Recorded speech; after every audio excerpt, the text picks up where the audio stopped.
Hello and welcome to the Godot community. My name is Sahira Dean and I'm the virtual PLC lead for high school 2D art.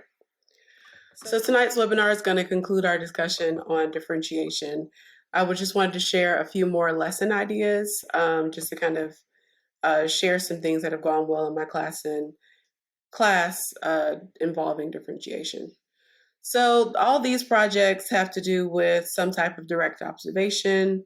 So I'm just showing you a different way to kind of achieve this goal through different projects. So within each lesson, of course, there's different things that you can embed and creatively add to add even other layers of differentiation.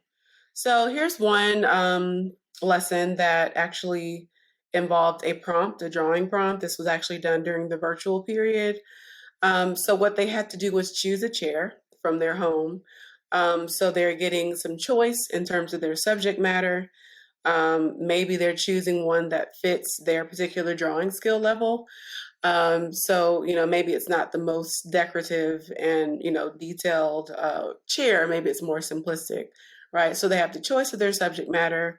They had to incorporate some type of mixed media collage. So they're getting choice in terms of material. And then they were to think about composition in some kind of creative way.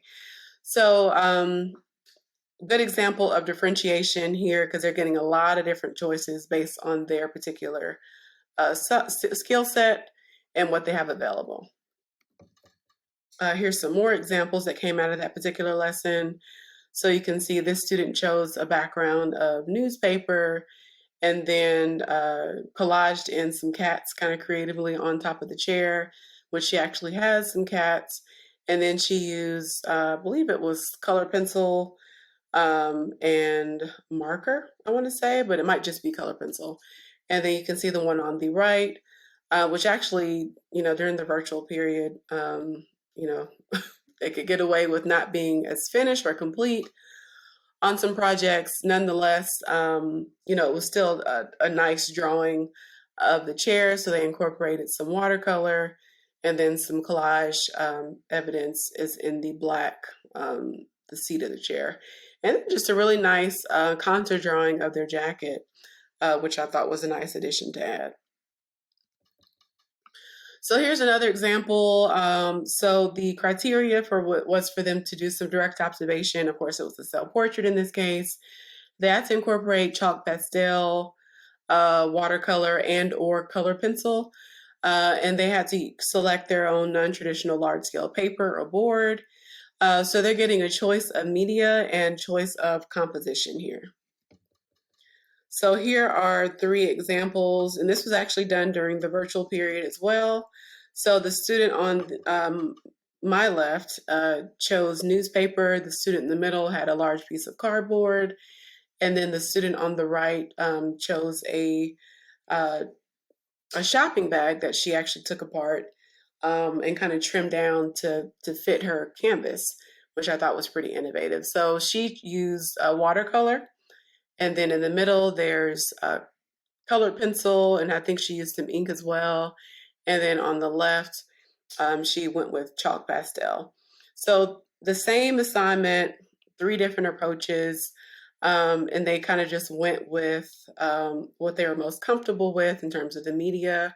And then I should say this was done with my Draw Paint 3 class.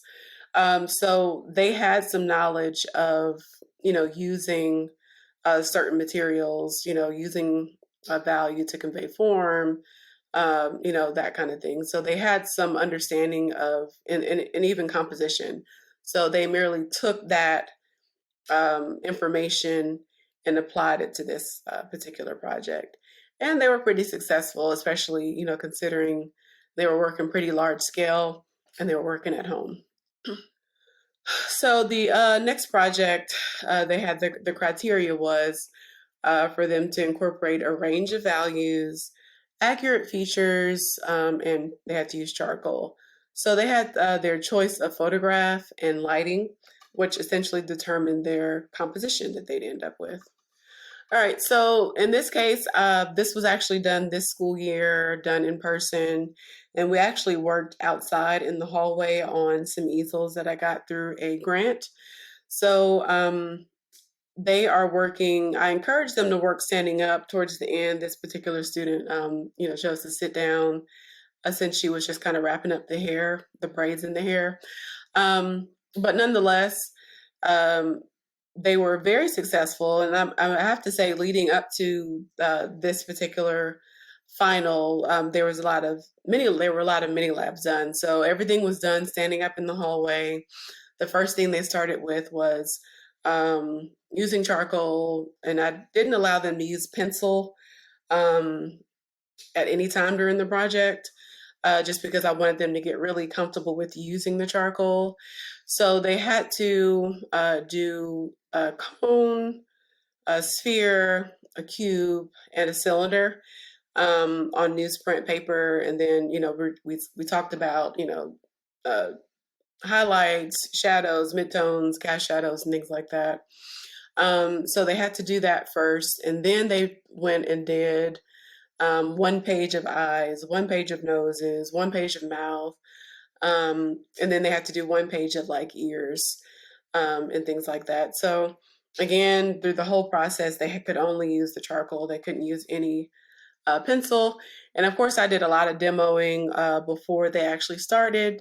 So, the connection was made between, the basic forms and the basic forms in the face. So treating the nose similarly how you would treat a cone, combination of a sphere, of course, on the tip of the nostril and the point of the nose, treating the eye like you would a sphere, treating the lips like you would kind of like a cylinder slash sphere, right? So those connections were definitely made in the demo and in me walking around and talking to the students and assisting students on how to actually shade the face. Because, of course, when they get to the face, they might easily tackle the mini lab practice of the cone, sphere, cylinder, but translating that to the face was a whole nother obstacle, but they definitely achieved and did really well.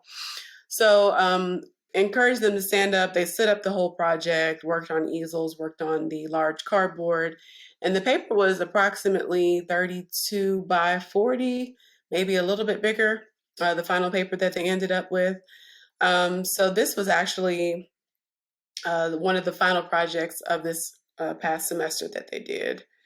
So the differentiation again was their photographs. They were in complete control of their photographs. I did some demoing on, just using the lights, the clip lights, partnering up, to kind of get the best value and the best angle and the best composition.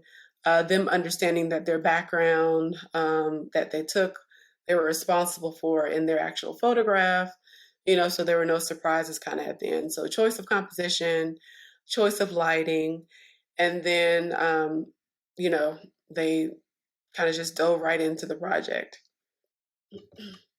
Here's two more examples, and again the same size, so you can see the student on the right actually standing up to work, and then the student on my left, her final result or final outcome.